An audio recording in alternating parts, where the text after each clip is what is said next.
ओम नमो नारायण। ओम मंगलम भगवान विष्णु मंगलम गुरुजा मंगलम पुंडरीकाक्ष मंगलाय तनो हरि।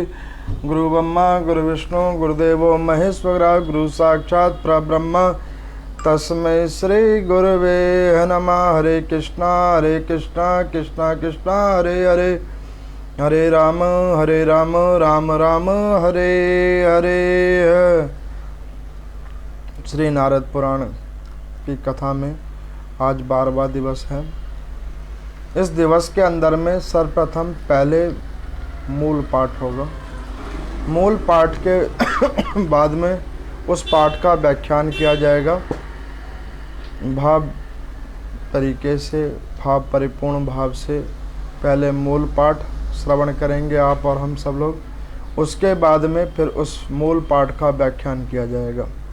श्री ब्रह्मा जी कहते हैं कि हे मरीचि, अब मैं आपको मार्कंडेय पुराण का परिचय देता हूँ। यह महापुराण पढ़ने और सुनने वाले पुरुषों के लिए सदा पुण्यदायक है, जिसमें पक्षियों को प्रवचन का अधिकार बनाकर उनके द्वारा सब धर्मों का विरूपण किया गया है। वह मार्कंडेय पुराण 9000 श्लोकों का है।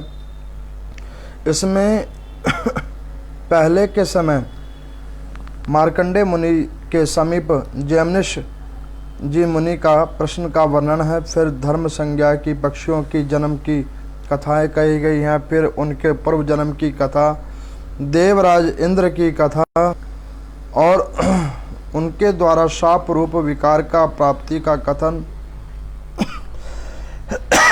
तदंतर बलभद्र जी की कथा, द्रौपदी के 5 पुत्रों की कथा, हरिश्चंद्र की पुण्यमयी कथा, आंडी बक पक्षियों का युद्ध, पिता पुत्र का उपाख्यान, दत्तात्रेय जी की कथा, महान आख्यान सहित है चरित्र, नाना प्रकार मुनियों की कथा, कीर्तन, दुर्गा जी का अत्यंत पुण्यदायी कथा, मनमंत्रों के प्रसंग, सूर्य भगवान के जन्म की कथा, वैवस्वत मनु मंत्रों की उनकी कथा, इक्ष्वाकु चरित्र, नल चरित्र, रामचंद्र जी के वंश, सोमवंश, पुराण पुरुषोत्तम और मार्कंडेय जी का चरित्र, पुराण श्रवण का फल, ये सब विषय है बस।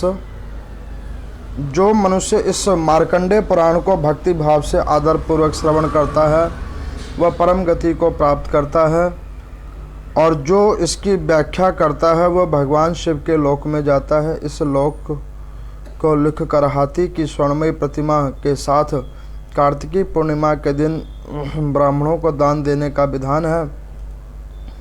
वो ब्रह्म पद को प्राप्त करते हैं। जो मार्कंडेय पुराण की इस विषय सूची को भी सुनते हैं अथवा सुनाते हैं वह भी मनवांछित फल को प्राप्त करने वाले होते हैं। सर्वप्रथम मैं आपको कल की कथा बतलाऊं। कल की कथा में मैंने आप लोगों को नारद पुराण जी की कथा सुनाई थी। मैंने कल की कथा में आपको बतलाया था कि भगवान प्रेम के अंदर भी वास करते हैं। नारद पुराण की कथा की महिमा बतलाई थी और प्रासंगिक रूप में मैंने ये भी बतलाया था कि भगवान प्रेम के अंदर में कैसे वास करते हैं, प्रेम की महिमा क्या है। मैंने आपको उस प्रेम की महिमा में रैदास जी महाराज जी की कथा सुनाई थी, जो बड़े अद्भुत संत थे। भगवान को जूती पहनाई और जूती पहनाकर भगवान के ऊपर ही कर्ज कर दिया। भगवान उस कर्ज को उतारने के लिए रैदास जी महाराज को अपने कंठ की आभूषण में से शोभित उन्हें कर लिया। ऐसे अद्भुत संत जिन्होंने प्रेम के बंधन में ही भगवान को बांध लिया। ये कल की कथा थी। भावनिष्ठापूर्ण तरीके से मैंने सुनाया और आप सभी लोगों ने उसको श्रवण भी किया था। नहीं आ रहा कल।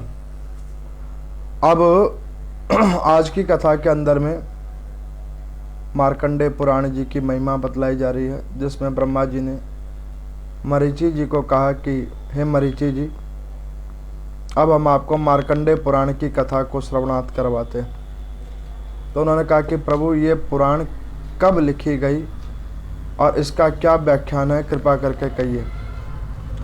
तब मार्कंडेय जी के पूछने के मरीचि जी के ब्रह्मा जी से पूछने पर उन्होंने बतलाया कि वत्स, तदंतर में एक अद्भुत संत हुए हैं और इस कथा को मैंने कई बार आप लोगों को व्याख्यानित रूप में सुनाया हुआ है कि मार्कंडेय जी कौन थे। मैंने इसमें आप लोगों को आशीर्वाद की महिमा की कथा भी सुनाई थी। जिन श्रद्धालुओं को ये श्रवण किया हुआ है उनको तो ध्यान होगा ही होगा। जिन श्रद्धालुओं को श्रवण अगर नहीं है तो आप लोग ये कथा को स्कंद पुराण के अंदर में सुन सकते हैं, जिसमें मैंने मार्कंडेय जी की कथा सुनाई थी।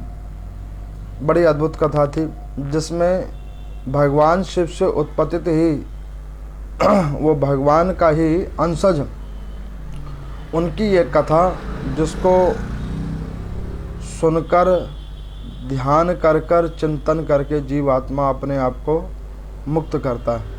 ऐसी अद्भुत कथा थी जो मैंने आपको स्कंद पुराण के अंदर में सुनाई थी। ब्रह्मा जी ने मरीचि जी को कहने लगे कि प्रभु इस पुराण के अंदर में और क्या क्या है। तो कहने लगे कि इस पुराण के अंदर में भगवान शंकर का अनुग्रह एक जीवात्मा को कैसे प्राप्त होता है उसकी कथा। उसके बाद में कुछ कृष्णावतारों की लीला हैं, कुछ राम अवतार की लीला हैं। त्रिदेव कैसे चराचर जीवात्मा के ऊपर में कृपा करते हैं उसका व्याख्यान है। जीवात्मा की आयु कैसे लिखी जाती है उसका व्याख्यान है।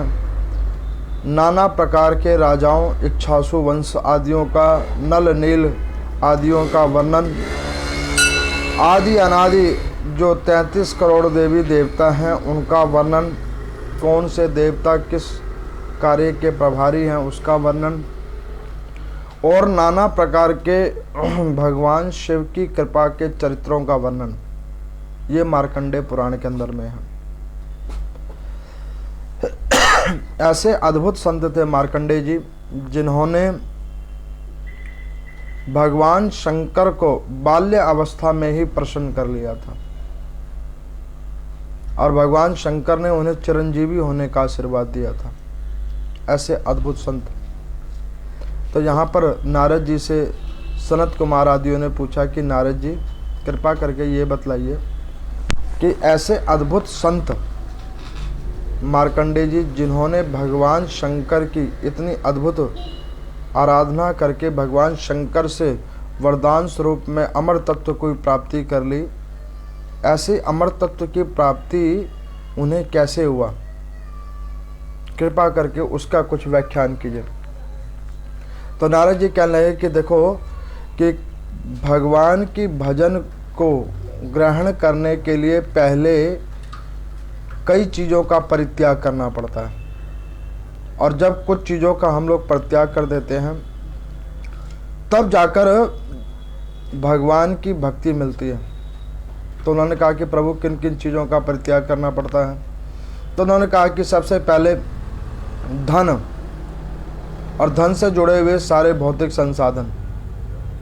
धन रखो लेकिन धन को केवल और केवल जीवन यापन के लिए दो, जीवन को ही धन ना बना लो और धन को ही जीवन ना बना लो।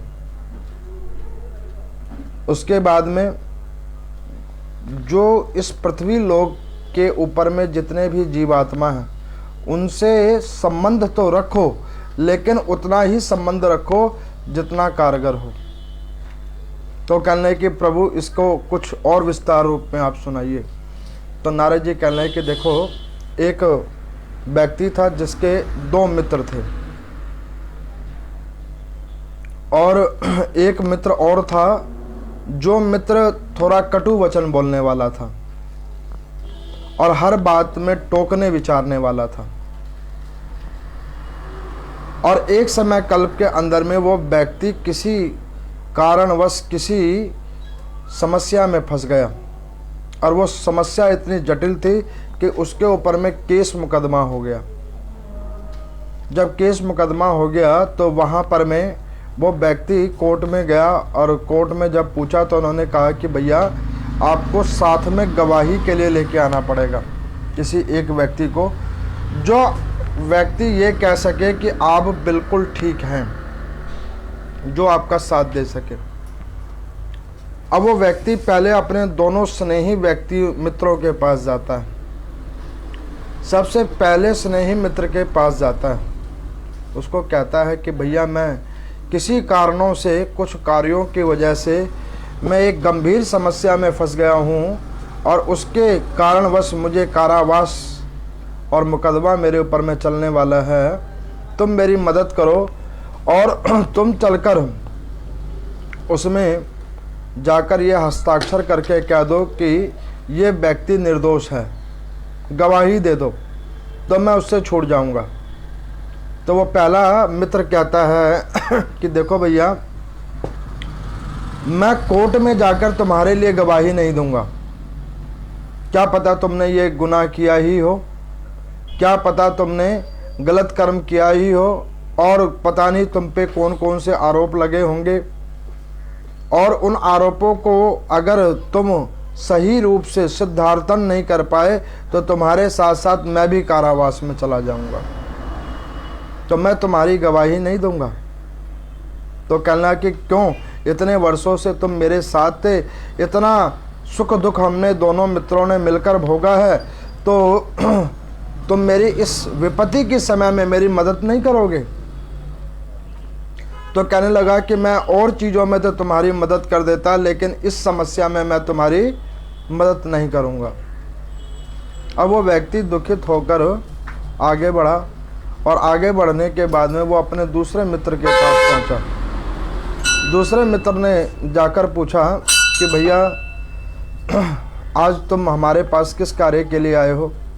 तो उन्होंने कहा कि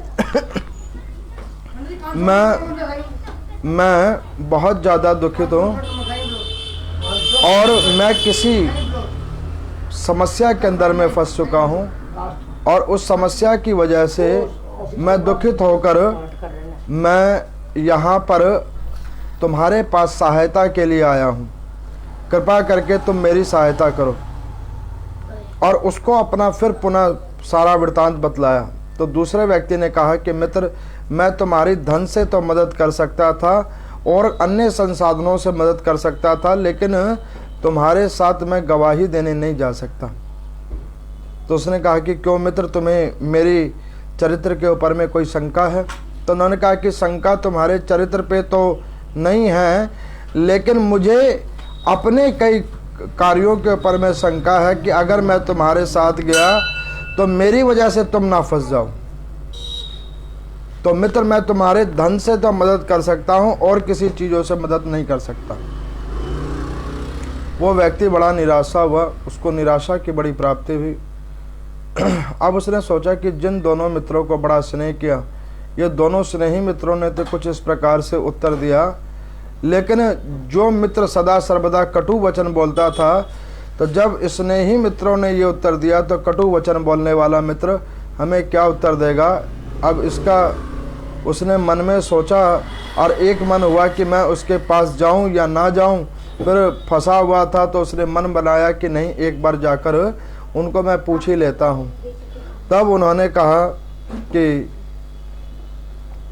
वो गया और अपने उस अंतिम मित्र के पास में गया और कहने लगा कि भैया, मैं तुम्हारे को एक बात बतलाऊं कि मैं ऐसे ऐसे कठिन समस्या के अंदर में फंस गया हूं, और उस फंसने की वजह से तुम मेरी मदद करो और कोर्ट में चलकर मेरी गवाही दे दो। सारा वृत्तांत सुनाने के बाद उस व्यक्ति को जब बतलाया तो तीसरे नंबर वाले व्यक्ति ने कहा कि मित्र, मैं तुम्हारे साथ कोर्ट में चलूँगा और मैं तुम्हारी गवाही दूंगा।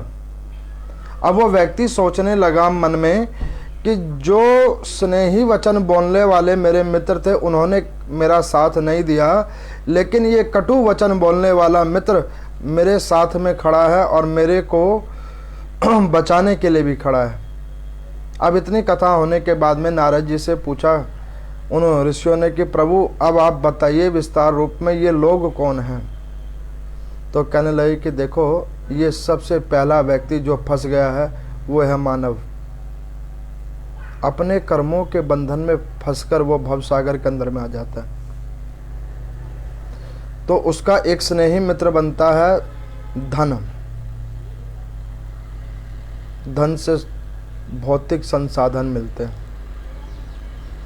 वो व्यक्ति को जकड़ लेता है, उसे बड़ा अच्छा लग रहा होता है। लेकिन जब वो व्यक्ति मरनासन्न हो जाता है तो वो धन उसका साथ छोड़ देता है। आपने सुना है कि कोई व्यक्ति जब मरने लगता है तो वो नोटों को लेके जाता हो या नोट देने के बाद यमराज उसे छोड़ देते हो, ऐसा तो विधान नहीं है। तो वो धन भी कहता है कि भैया आगे की यात्रा तो तुम्हें खुद करनी पड़ेगी, तुम्हारी यात्रा यहीं पे संपन्न है और आगे तुम अपना खुद रास्ता देख लो। अब पूरे जीवन वो केवल मीठी मीठी बातें करता रहता है, उस मीठी मीठी बातों में व्यक्ति का जीवन बीत जाता है उसको एकत्रित करने के पीछे। दूसरा मित्र है कुटुंब बांधव। जो कुटुंब बांधव इस शरीर के साथ जुड़े हुए हैं, कोई भाई है, बहन है, माता है, पिता है, पति है, पत्नी है, संतान है, ये वो मीठे कीड़े हैं जो शरीर को दैनिक रूप में खाए जा रहे हैं। इसके पीछे हम क्या कुछ नहीं कर रहे, नाना प्रकार के पाप कर्म कर रहे हैं और उस पाप कर्म को इतना किए जा रहे हैं, इतना किए जा रहे हैं कि ना दिन देख रहे हैं, ना रात देख रहे हैं, ना कभी आगे दिख रहा है ना पीछे दिख रहा है। उनके लिए सारे पाप कर्म कर करके, नाना प्रकार के झूठ बोल के, नाना प्रकार के और फरेब आदियों को करके उनको हम उनका पालन पोषण कर रहे हैं। लेकिन जब हम अंतिम यात्रा की ओर जाते हैं तो वो लोग भी हमें मरघट तक ही छोड़ के आ जाते हैं, उससे आगे कोई नहीं जाता। और तो और आप लोगों ने तो देखा होगा कि जब व्यक्ति की 13वीं होती है या और धर्म शांति के कार्य होते हैं तो वो व्यक्ति जो कुटुंबी जन होते हैं उसमें भी लोग कटौती करना शुरू कर देते हैं। वो कहते हैं कि जाने वाला जा चुका है, अब आगे का खर्च करके क्या फ़ायदा। ना तो धन साथ आता है ना कुटुंब बांधव साथ आता है। अब वो तीसरा मित्र कौन है? वो है आपका पुण्य कर्म, जो बड़ा कठिन है। बार बार गलत कामों को वो धिक्कारता है आपको। ये गलत कार्य मत करो, मन कहता है। आप गौर करना, कोई आप गलत कार्य कीजिए, आपका मन कह देगा कि भैया ये कार्य ठीक नहीं हो रहा। हाँ, जिन लोगों ने मन की बात को सुनना ही बंद कर दिया है उनके लिए तो भाई भगवान भी सामने कहेंगे तो भी उनको समझ नहीं आएगा। लेकिन जो व्यक्ति मन की वार्ता को सुनते हैं, मन की आवाज़ को सुनते हैं, तो उनके अंदर में बैठे हुए भगवान उन्हें बता देते हैं कि भैया ये काम ठीक नहीं हो रहा, इसको यहाँ करना छोड़ो, नहीं तो उसका परिणाम बुरा होगा। उस पुण्य कर्म के सहभागी संत जन, गुरु जन, श्रेष्ठ जन होते हैं जो सदैव सद शिक्षा देते हैं कि इस गलत मार्ग को छोड़ो, सद मार्ग को अपनाओ। लेकिन हमें समझ नहीं आ रहा होता।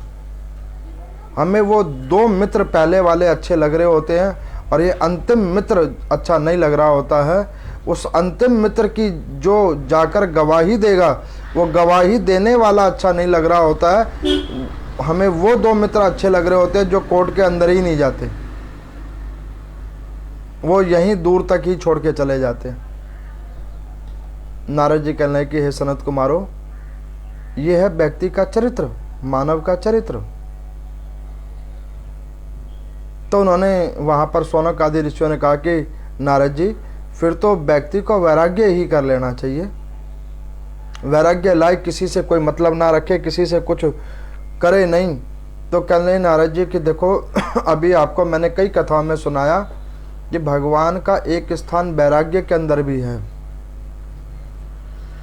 मैंने अभी आपको पीछे सुनाया ना, प्रेम के अंदर, ज्ञान के अंदर, तप साधन के अंदर, मंत्र जाप के अंदर, गुरु के वचनामृत को श्रवण करने के अंदर। लेकिन एक भाग भगवान का जो है सो वैराग्य के अंदर भी है। बड़ा अद्भुत भाव है ये। तो कहने लगे कि प्रभु जब वैराग्य के अंदर में हैं तो वैराग्य को लोग अपनाते क्यों नहीं हैं? तो कहने लगे कि वैराग्य का रास्ता बड़ा कठिन है, अपनाना आसान खेल नहीं है वैराग्य का रास्ता। उस वैराग्य के रास्ते को अपनाने के लिए बड़ा कठिनाई भोगना पड़ता है, बहुत दुख भोगना पड़ता है, जब जाके वैराग्य के मार्ग पे व्यक्ति आता है। तो कहने लगे कि वैराग्य का मैं एक आपको प्रसंग सुनाता हूँ। एक महात्मा थे जिनका नाम था त्रिलोकपुरी जी महाराज। बड़े अद्भुत संत थे। ऐसे अद्भुत संत जिन संत के जन्म होने के बाद ही कुछ समय कल्प के बाद उनके माता पिता दोनों स्वर्ग को सिधार गए। स्वर्ग को सिधार गए। बड़ा पुराना समय था। आज की डेट में लोग अपने बच्चों को नहीं संभालते, दूसरे बच्चे को संभाले कौन? किसी ने उन बच्चे को रखा नहीं और उनको बद्री का आश्रम के अंदर में दे दिया। भगवान बद्री नारायण के आश्रम के अंदर में उन संत को दे दिया, उत्तराखंड के क्षेत्र के अंदर में। अब वो त्रिलोकपुरी जी महाराज उस समय में जो उस संत के महंत, उस आश्रम के जो महंत थे, उनसे दीक्षा ली, वैदिक अनुष्ठानों का ज्ञान लिया, नाना प्रकार के वेद कर्मों का पाठ किया, शास्त्रों का व्याख्यान श्रवण किया, उसका पाठन किया, वेदों का अध्ययन किया, पुराणों का मंथन किया और गुरुदेव के वचनामृत को श्रवण करके अपने अंदर में वैराग्य उत्पन्न कर लिया और केवल स्नेह गुरु भगवान और भगवान नारायण के प्रति अपना स्नेह जोड़ लिया और चराचर पृथ्वी लोक पे वैराग्य उत्पन्न कर लिया। तो उनके गुरुदेव कहते थे कि बेटा, जीवन के अंदर में हर व्यक्ति का एक एम होता है, एक लक्ष्य होता है। कोई किसी चीज़ के लिए आया है, कोई किसी चीज़ के लिए आया है, कोई पैसे कमाने के लिए आया है, कोई कुछ बनने के लिए आया है, कोई किसी चीज़ को हासिल करने के लिए आया है। लेकिन ये सारे जितने भी लक्ष्य हैं, ये भौतिक संसाधनों के लिए तो ठीक है, लेकिन मानव शरीर के लिए अगर कोई लक्ष्य है तो वो है प्रभु की प्राप्ति। तुम उस एक लक्ष्य को मन में ध्यान करो और उसके अलावा और जो भी हैं उनको छोड़ो। किसी में स्नेह बोधि आदि को मत लगाओ। गुरुदेव की वचनों को सत्य जानकर उन्होंने अपने अंदर में वैराग्य को उत्पन्न किया। किशोर अवस्था की ओर जब गए तो गुरुदेव भगवान ने कहा कि पुत्र, किसी गुरु कन्या से तुम्हारा विवाह करवा दे, किसी ब्राह्मण कन्या से तुम्हारा विवाह करवा दे। तो उन्होंने कहा कि गुरुदेव नहीं, जब मैंने वैराग्य को ही अपने मन में प्राप्त कर लिया है तो अब मैं इस शरीर से जुड़े हुए किसी व्यक्ति के साथ संपर्क नहीं करूंगा। अब मैं केवल और केवल हरि भगवान का ही भजन करूंगा। गुरुदेव भगवान बड़े प्रसन्न हुए। उन्होंने कहा कि पुत्र, ये भाव ही तुम्हें हरि की प्राप्ति कराएगा। बहुत समय कल्पों तक उन्होंने खूब साधन किए, बहुत सारी तपस्याएं की, प्रौढ़ अवस्था की ओर आने लगे। गुरुदेव भगवान समाधिष्ठ हुए, लेकिन उनके ऊपर इतनी कृपा थी गुरुदेव भगवान की कि जब जब वो मन में कोई विचार रखते तो रात को स्वप्न में आकर गुरुदेव भगवान उसका उत्तर दे जाते। जब प्रौढ़ अवस्था की ओर आ गए तो उन्होंने एक बार अपने मन में विचार किया कि गुरुदेव भगवान से मैं एक प्रश्न पूछूं कि प्रभु, अब इस मेरे बूढ़े शरीर से कुछ होता नहीं है, ना तो साधन होता है, ना व्रत होता है, ना तप होता है। ये कथा मैं उन सारे श्रद्धालुओं के लिए सुना रहा हूँ जो लोग मुझे ये कहते हैं कि पंडित जी वृद्धावस्था हो गई है, हमसे व्रत नहीं रखा जाता, पाठ ज़्यादा नहीं कर सकते, जप हम ज़्यादा नहीं कर सकते। ये कथा मैं उन सब लोगों के लिए सुना रहा हूँ।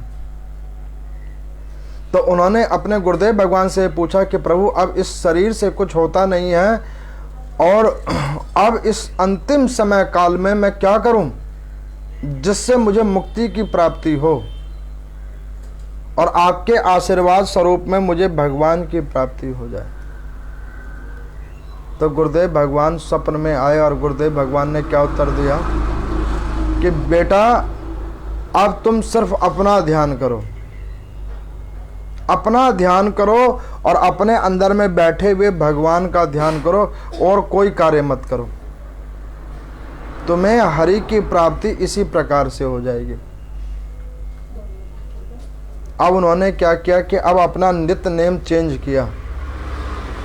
अब वो त्रिलोकपुरी जी महाराज रोज प्रातः काल उठें, सुबह में गंगा जी का स्नान करें और जब स्नान करने को जाने लगें तो फटाफट खिचड़ी का भोग बनाने को रख दें, स्नान करके आवें, पूजा पाठ करें और फिर पूजा पाठ करके फटाफट भगवान को भोग लगावें, खिचड़ी का प्रसाद पावें, एक माला आधी माला थोड़ी देर नाम संकीर्तन करें और सो जाएं। फिर 12 बजे के आसपास उठें, फिर स्नान करने के लिए जाएं गंगा जी का और फिर भगवान का राजभोग बनावें, रोटी सब्जी जो बने भगवान को भोग लगाएं, खाएं, जो भजन हो पावे थोड़ा बहुत करें और फिर सो जाएं। शाम को उठें, फिर मुंह हाथ धोएं, बद्रिक आश्रम घूम के आ जाएं, आसपास के देव स्थलों में जाकर भगवान का स्मरण चिंतन करके आ जाएं, भजन करके आ जाएं, कीर्तन करके आ जाएं, माला जाप करके आ जाएं, रात्रि में फिर भगवान का प्रसाद बनावें, भगवान को भोग लगावें और पाके फिर पूर्ण रूप से सो जाएं। अब उन्होंने गुरुदेव भगवान के कहने पर अपना रूटीन कुछ इस प्रकार से कर लिया। तो यहाँ पर नारद जी से किसी ने पूछा, किसी ऋषि ने, कि प्रभु अब तो बगैर साधन के ऐसे इसको भगवान कैसे मिलेंगे? तो नारद जी कहने लगे कि यही बात मैंने भगवान नारायण से पूछा कि अब इसको बगैर साधन के भगवान आपकी प्राप्ति कैसे होगी, क्योंकि अब तो इन्होंने साधन करना बंद कर दिया है और साधन करना बंद कर दिया है तो अब हरि भगवान की इन्हें प्राप्ति कैसे होगी? तो भगवान श्री हरि ने क्या कहा था नारद जी को कि नारद जी, इसने अपना जीवन त्याग दिया मेरे पीछे, ब्रह्मचारी बन गया, वैराग्य को इसने अपने अंदर में डाल लिया। उस वैराग्य को जब इसने अपने अंदर में डाल लिया और मेरे लिए इसने अपना सब कुछ छोड़ दिया, तो अब तो ये जब मेरे लिए पूरे जीवन जब तक ये जवान था तब तक इसने नाना प्रकार के व्रत किए, नाना प्रकार के तप किए, नाना प्रकार के साधन किए, सेवा क्रमशः किया, गुरु की सेवा, संतों की सेवा, देवस्थलों की सेवा इसने बहुत की। अब ये प्रौढ़ अवस्था की ओर आ गया है, शरीर से अब इससे कुछ नहीं होता, तो अब ये आराम करके भी दैनिक नित्य कर्म को करते हुए ऐसे ही सुबह शाम मेरी पूजा आरती करके भोग लगाकर ये केवल अपने शरीर को ही समेट लेगा तो भी इसे हरि की प्राप्ति होगी, क्योंकि अब उसका स्थान उस पूजा पाठों से भी ऊपर हो चुका है। मैं उन सभी श्रद्धालुओं को कहना चाहता हूं कि जो लोग प्रौढ़ अवस्था के अंदर में आ गए और अब उनके शरीर से व्रत नहीं रखा जाता, तप नहीं किया जाता, ज्यादा मंत्र जाप नहीं कर पाते, पाठ करते करते नींद आ जाती है, माला जाप करते करते नींद आ जाती है, तो मैं उन सबको कहना चाहता हूं कि कोई बात नहीं, इसमें घबराने की कोई बात नहीं, दोष मन में लाने की कोई बात नहीं। आप जो कर सकते हो केवल उतना ही करो, अब अंतिम काल में वही फलदायी है। अनावश्यक करने की जरूरत भी नहीं है और अनावश्यक को सोचने की जरूरत भी नहीं है। जो अब उस समय काल में हो सकता है केवल उतना ही करो, वही आपके लिए फलदायी है। मेरे को कई लोग पूछते हैं कि पंडित जी कि हम पहले कई व्रतों को रखते थे, अब वो व्रत हमसे नहीं रखे जाते। मन की इच्छा होती है कि व्रतों को रखें, तीर्थ यात्राओं पे जाएं। हाँ, मैं उन लोगों के लिए बात नहीं कर रहा जिन्होंने पहले कुछ नहीं किया, क्योंकि ऐसे भी बहुत सारे लोग हैं जिन्होंने पहले कुछ नहीं किया। उन्होंने इंतज़ार किया कि जब बुढ़ापा आएगा तब करेंगे, और अभी जवानी है तो पहले घर संभाल लें, जब बुढ़ापा आएगा तब करेंगे, और जब बुढ़ापा आ गया तो अब उनसे शरीर से कुछ होता नहीं, तो अब वो कहेंगे कि हे भगवान, अब इस हालात में जो है उसी से आप उद्धार कर दो। तो ऐसे उद्धार नहीं होगा। जिन्होंने पहले शरीर से जो साधन किए हैं उन्हीं का उद्धार प्रौढ़ अवस्था में होता है, बगैर साधन के भी। मैं उन हर युवा, हर किशोर अवस्था वयस्कों को, उन श्रद्धालुओं को कहना चाहता हूँ कि जो अभी जवान हैं, जिनके शरीर से अभी ये सब हो सकता है, वो अपने आगे की सुगम यात्रा के लिए इसको अवश्य करें। जो शरीर से तब व्रत साधन हो सकते हैं, तीर्थाटन हो सकते हैं, उसको अवश्य कीजिए। क्योंकि जब प्रौढ़ अवस्था हो जाएगी तो ना तो मन आपके अनुकूल होगा, ना शरीर आपके अनुकूल होगा, ना धन आपके अनुकूल होगा, ना कुल बांधव आपके अनुकूल होंगे, और ना ही काल आपके अनुकूल होगा। तो उस समय काल के अंदर में तब भगवान आपको रिबेट दे देंगे, आपको छूट दे देंगे कि हाँ भाई, इसने जवानी के अंदर में मेरी बड़ी सेवा की, बड़ा ध्यान किया, बड़ा चिंतन किया, बड़ा पाठ किया, बड़ा पूजन किया, तो अब ये प्रौढ़ अवस्था में आ गया है, तो इस प्रौढ़ अवस्था के अंदर में मैं इसको मुक्त कर दूंगा। लेकिन जो जीव आत्मा ने शुरू से अब तक कुछ किया ही नहीं, और अब वो प्रौढ़ अवस्था में आ गया है, और वो भगवान से ये कामना करे कि प्रभु, मैं अंतिम के समय में 2-4 मालाओं को करूं, 2-4 कथाओं को श्रवण करूं, 2-4 तीर्थ स्थलों पे चला जाऊं, और उससे मुझे मुक्ति मिल जाए, तो मुक्ति मिलना बड़ा असंभव है। मेरे को तो एक व्यक्ति ने पूछा, उस बात को सुनकर मेरे को बड़ी हंसी भी आई, और फिर मैंने सोचा कि भाई ये बोल तो सच रहा है। उस श्रद्धालु ने मुझे क्या पूछा कि पंडित जी आप मुझे एक बात बताओ। मैं क्या कि जिसका पहले भी पूजा में मन नहीं लगा, अभी भी पूजा में मन नहीं लग रहा, और आगे का पता नहीं, उसका उद्धार कैसे होगा। मेरे को सुन के तो बड़ी हंसी आई।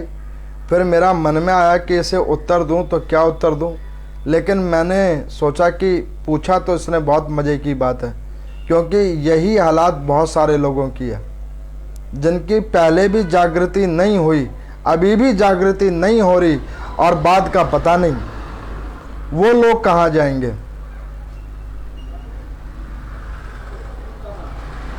तो मैं आपको बतलाऊं, जो मैंने कई पुराणों की कथाओं को पढ़ने के बाद अपना अनुभव उपार्जन किया है, कई संतों के द्वारा कथाओं को सुनने के बाद, कई संतों के मार्गदर्शनों को श्रवण करने के बाद जो मैंने अपना अनुभव पाया है, उस अनुभव से मैं कहता हूँ कि जिन्होंने पहले भी नहीं कुछ किया, अभी भी कुछ नहीं किया, और आगे भी होना संभव नहीं है, तो उनका कुछ नहीं होगा। उनके लिए ये जो 84 लाख योनियाँ बनी हुई हैं, जिसमें आने जाने की सुगमता है, वो आने जाने की सुगमता ही बनी रहेगी, और कुछ नहीं होगा। मैं आपको बतला रहा हूँ, उनको आने जाने का ही मार्ग चलता रहेगा, और उनका कर्म बंधन कब छूटेगा, जब भगवान इस कलिग युग को संपन्न करेंगे, तभी जाके उन्हें भगवान की अंतिम प्राप्ति होगी। उससे पहले उनको नाना प्रकार बार आते और जाते रहना पड़ेगा।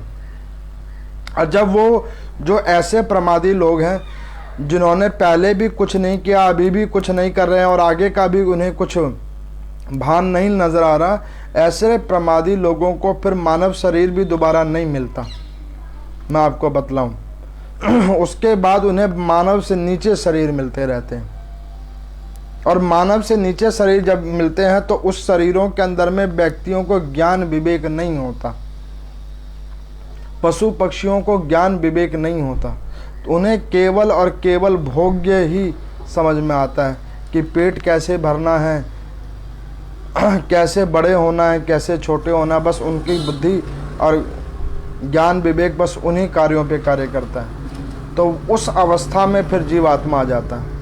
तब भगवान उसको कहते हैं कि कोई बात नहीं, मानव शरीर हमने आपको दिया, आपने उसका सदुपयोग नहीं किया तो कोई बात नहीं, आप चिंतित मत हो, इस योनि के अलावा भी कई योनियां हैं। एक बार एक व्यक्ति मरने के बाद जब यमराज के पास पहुंचा तो यमराज के पास जब वो पहुंचा तो यमराज ने उसको पूछा कि भैया तू नरक में कितनी बार आ चुका है, क्या तुझे नरक इतना अति प्रिय हो गया है कि तू पृथ्वी लोक के ऊपर में सदकर्म नहीं करेगा और बार बार नरक में ही आता रहेगा। तो वो कहने लगा कि महाराज मैं तो नरक आने से बचना चाहता हूँ, लेकिन मैं कुछ कर ही नहीं पाता और वापस आपके पास आ जाता हूँ। तो यमराज ने कहा कि भैया तू ऐसा क्या करता है जो तू बार बार हमारे पास ही आ जाता है घूम घूम के। तो वो कहने लगे कि मैं जब जन्म लेता हूँ तो मुझे पहले ये पता लगता है कि ये मम्मी है, ये पापा हैं, फिर मैं पढ़ाई की ओर लग जाता हूँ, पढ़ाई के बाद में फिर मैं किशोर अवस्था में आता हूँ तो नौकरी की तलाश में लग जाता हूँ, और नौकरी की तलाश हो जाती है तो मैं शादी की ओर जाता हूँ, शादी हो जाने के बाद संतानों की ओर जाता हूँ और आगे बढ़ता हूँ तो संतानों को ज्ञान विवेक अध्ययन कराने में लग जाता हूँ, उनका फिर विवाह करवाता हूँ, विवाह होने के बाद उनके बच्चों की उत्पत्ति हो जाती है, फिर उन बच्चों को संस्कार देने के लिए खड़ा रहता हूँ, और ऐसे करते करते मैं फिर मर जाता हूँ। इसीलिए मैं वापस आपके पास घूम फिर के आ जाता हूँ। यही कहानी अधिकांश लोगों की है। और तो और कई लोग क्या कहते हैं कि अरे छोड़ो, इस सब से क्या होगा, भगवान कोई साधन पे ही थोड़ी ना आ जाएंगे, भगवान कोई व्रत पे ही प्रसन्न थोड़ी ना हो जाएंगे, अरे थोड़ा बहुत कर लो ठीक है, नहीं है तो कोई बात नहीं, भगवान सब जानते हैं। बिल्कुल सत्य बात, भगवान तो सब कुछ जानते ही हैं। कौन कहता है कि भगवान नहीं जानते? भगवान सब जानते हैं कि हमने अपने प्रमादों के पीछे अपने सत्य कर्म को करना छोड़ रखा है, अपने शरीर के आलस्यों के पीछे अपने सत्य कर्म को करना छोड़ रखा है। जो लोग मुझे ये कहते हैं कि पंडित जी हमसे व्रत नहीं रखा जाता, अरे भैया कभी व्रत रखबे नहीं किए तो व्रत रखा कैसे जाएगा। कई लोग मुझे कहते हैं कि पंडित जी हम पाठ करने के लिए बैठते हैं, पाठ में हमारा मन नहीं लगता। मन कैसे लगेगा, क्योंकि मन तो हमने सदा सर्वदा दिया ही दूसरों को है। किसी तीर्थाटन पे भी चले जाते हैं तो उन्हें वहाँ पे पिकनिक समझ में आता है, लेकिन वहाँ पर उन्हें भगवान के दर्शन नहीं होते। क्यों? क्योंकि मन के अंदर में उन्होंने जगह ही नहीं खाली करी। अब आप एक लोटे के अंदर में पूर्ण रूप से जल भर के रखोगे और उसके बाद उसमें अगर जल भरोगे तो वो जल तो बाहर ही गिरेगा ना। उस लोटे को कुछ कम करोगे जब जाके उसके अंदर में जल उतरेगा। उसी प्रकार से जब तक हमारे मन के अंदर से अन्यत्र चीजों को जब तक हम नहीं छोड़ेंगे वैराग्य रूप में, तब तक हरि कृपा के ना तो कोई साधन अंदर में आएगा, कुछ भी आपके अंदर नहीं आएगा। मजे की बात देखो, जो जवान लोग होते हैं उन्हें नींद बहुत आती है, और जो बूढ़े लोग होते हैं उनको नींद नहीं आती। वो गोली खाते तो भी नींद नहीं आती। अच्छा, उन मूर्खों को कोई ये समझाए कि जब नींद नहीं आती, भगवान कह रहे हैं कि भगवान का भजन करो। हमारी ऐसी बहुत सारी श्रद्धालु हैं जिनका कॉमन प्रॉब्लम है, रात को नींद नहीं आती बहुत बहुत देर तक। वो अपना टाइम वेस्ट कर रहे होते हैं मोबाइल फ़ोन चलाकर या कुछ और चीज़ों को देख सुनकर। मैं उन सभी लोगों को कहना चाहता हूँ कि जिनको रात्रि में नींद नहीं आती, वो उस समय में कुछ मत करो, ओम नमो नारायण का जाप करो। आंखों से दिखता नहीं है, कोई पुस्तक पढ़ नहीं सकते, तो वो छोड़ो, ओम नमो नारायण का पाठ करो। अब कोई ये कहेगा कि पंडित जी क्या उस समय में भगवान सुनते हैं या ये है?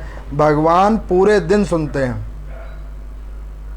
अच्छा, भगवान नहीं भी सुन रहे होंगे, अपने आत्म शुद्धि के लिए ओम नमो नारायण का पाठ करो। जिन लोगों को रात्रि में समय नहीं मिलता अथवा दिन में नींद ज़्यादा आती है, तो वो एक समय तो भगवान के लिए रखो जब केवल और केवल उस समय में भगवान का भजन हो। और देखो भगवान की कितनी अद्भुत कृपा है आप लोगों के ऊपर में। जिन श्रद्धालुओं को रात को नींद नहीं आती उनके ऊपर तो बहुत विशिष्ट कृपा है। आपको पता है, रात्रि में सारा संसार सो जाता है, बिल्कुल एकांतवास। उस एकांत समय के अंदर में भगवान का भजन करो, दिमाग में और कोई बात नहीं घूमेगी। कोई बुरा स्वप्न देखो और नींद खुल जाए, उसके बाद तभी बैठ जाओ, ओम नमो नारायण का पाठ करो। जब भी आप ओम नमो नारायण का पाठ करना शुरू करोगे तो उस पाठ को करने से आपका जो पीछे का कुछ ऐसा अनिष्ट होने वाला भी होगा वो भी रुक जाएगा। तो मैं उन सभी लोगों को कहना चाहता हूं कि जो जिस भी हालात में हैं, जिस भी अवस्था में है, वो उस अवस्था के अंदर में केवल और केवल ओम नमो नारायण करो। और जो जो कार्य कर रहे हैं उनको वो कार्य कर लेने दो, उसमें ज़्यादा हस्तक्षेप मत करो और केवल अपने जाने का रास्ता ढूंढो। आप देखते हो डॉक्टर क्या कहता है, जब कोई व्यक्ति किसी बीमारी से ग्रसित हो जाता है तो डॉक्टर उसको खाने का एक चार्ट बना के देता है, केवल इतना सीमित भोजन खाओ, इस सीमित भोजन को ग्रहण करोगे तो तुम ठीक रहोगे। जो हेल्थ कॉन्शियस लोग हैं वो लोग उसी डाइट को लेते हैं। क्यों? उन्हें अपने शरीर को बचा के रखना है। उस शरीर को बचाने के लिए वो उसी अनुसार वो अपना डाइट लेते हैं। उसी प्रकार से इस आध्यात्मिक शरीर को, सूक्ष्म शरीर को बचाने के लिए भगवान का भजन करना है। जिस प्रकार से हेल्थ कॉन्शियस होना बहुत अच्छी बात है, उसी प्रकार से आध्यात्मिक कॉन्शियस होना भी बहुत अच्छी बात है। अपने आप को आध्यात्मिक कॉन्शियस करो, वो आपकी आगामी यात्रा के लिए है। जो इस शरीर के अंदर एक और शरीर बैठा हुआ है, उस शरीर की समृद्धि के लिए है, उसकी आगे की सुगम यात्रा के लिए है। तो इस प्रकार से नारद जी कहते हैं कि वैराग्य के अंदर में भी भगवान का वास है। ये त्रिलोकपुरी जी महाराज जी के अंदर में वैराग्य के अंदर ही भगवान आए हैं। गुरुदेव की कृपा से जब वो त्रिलोकपुरी जी महाराज इस पृथ्वी लोक के ऊपर में अपना कर्म फल भोग कर गए तो उनके ब्रह्मरंध्र से उनके प्राण निकले थे।